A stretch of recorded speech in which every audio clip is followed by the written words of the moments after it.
Bonjour à toutes et à tous et bienvenue dans une question à un expert. Je suis Noémie Capel, Content Manager chez ACE, leader mondial du recrutement spécialisé.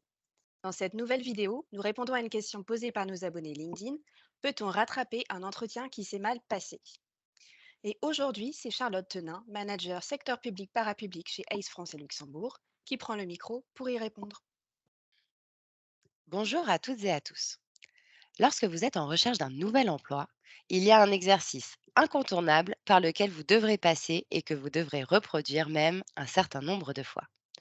L'entretien d'embauche, qu'il soit formel, en présentiel, en visioconférence, ou informel, sur le terrain, lors d'un déjeuner, est un exercice complexe qui peut parfois mettre en difficulté les plus expérimentés d'entre vous. Pourtant, si l'entretien ne s'est pas passé comme vous l'auriez souhaité, il ne faut pas s'avouer vaincu. Un exercice peu convaincant ne vous empêche pas de disposer d'un réel socle de compétences à faire valoir. En effet, il est souvent possible de rebondir et de rattraper un entretien qui s'est mal passé.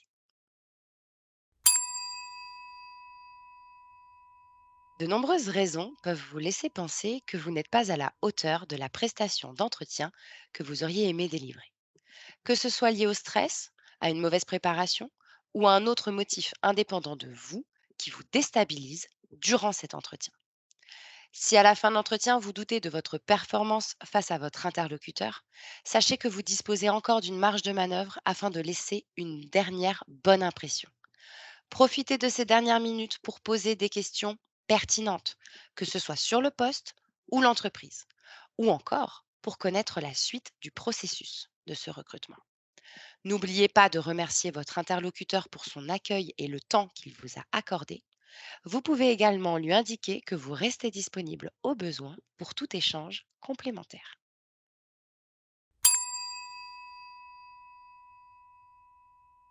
Si une fois l'entretien terminé, vous revivez l'échange que vous avez pu avoir, et là, doute et inquiétude surgissent. Encore une fois, tout n'est pas perdu.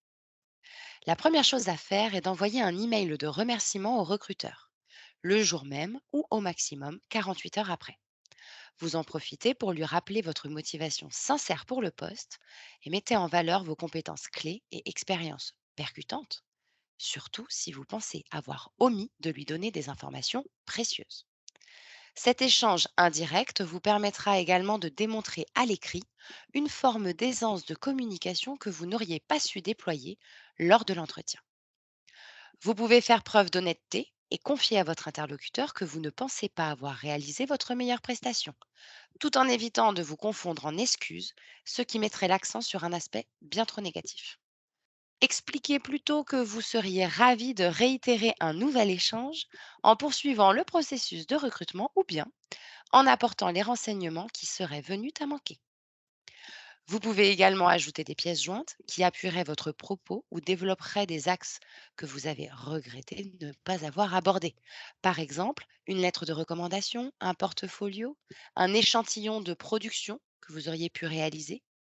En affichant à nouveau votre intérêt pour le poste et en mettant en valeur vos compétences techniques, vous renforcez votre candidature et laissez une toute nouvelle impression au recruteur.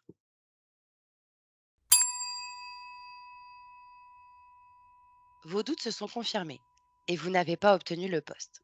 Ceci n'est pas une fatalité, surtout lorsque l'on sait que les recruteurs reçoivent parfois beaucoup de candidatures pour un même poste et que vous aviez donc de la concurrence.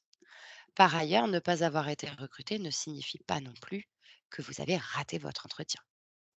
Afin de vous conforter dans votre ressenti, n'hésitez pas à contacter ce recruteur. Le mieux est de le joindre directement par téléphone pour essayer de comprendre pourquoi vous n'avez pas obtenu ce poste. N'hésitez pas à lui demander si celui-ci a apprécié l'entretien et par ailleurs s'il a un conseil à vous donner afin de progresser dans l'exercice, en particulier si votre interlocuteur est un cabinet de recrutement. Ensuite, il va falloir impérativement tirer les leçons de cette expérience pour mieux faire la prochaine fois. Faites le bilan rétrospectif et cherchez à bien comprendre ce qui a pu vous échapper. Quelles ont été vos erreurs? Avez-vous suffisamment préparé votre entretien? Et vous êtes-vous bien renseigné sur cette entreprise? Par exemple, si vous avez été paralysé par le stress, travaillez votre gestion du stress et apprenez à vous détendre en vous entraînant chez vous, face à votre miroir ou face à des membres de votre famille, voire même des amis. Vous pouvez également réfléchir à des exercices de respiration qui passeraient inaperçus, mais qui vous permettraient de garder une bonne emprise sur votre niveau de stress. Enfin, cette expérience, même mauvaise, est l'occasion d'en apprendre plus sur vous-même et votre capacité à vous adapter. Certes, votre entretien n'a pas abouti, mais ce n'est pas une fin en soi. Donc n'hésitez pas à postuler à nouveau afin de très vite renouveler l'expérience.